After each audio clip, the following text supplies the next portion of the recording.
Naaalala mo pa ba nung sapat na ang hapon para sumaya, para sa mga batang 90s dyan? Batang 90s tayo, lumaki sa kalye, hindi sa screen. Yung uwi natin, hindi dahil may notification, kundi dahil tinatawag na tayo ng nanay natin. Gasgas ang tuhod, pero buo ang puso. May text, jolens, at taguan hanggang magdilim.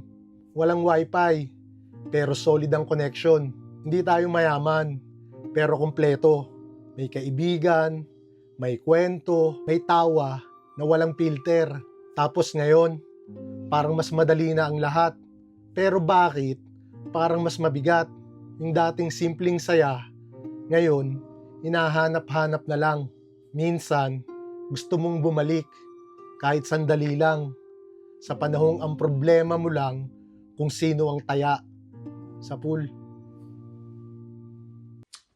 Sa pool.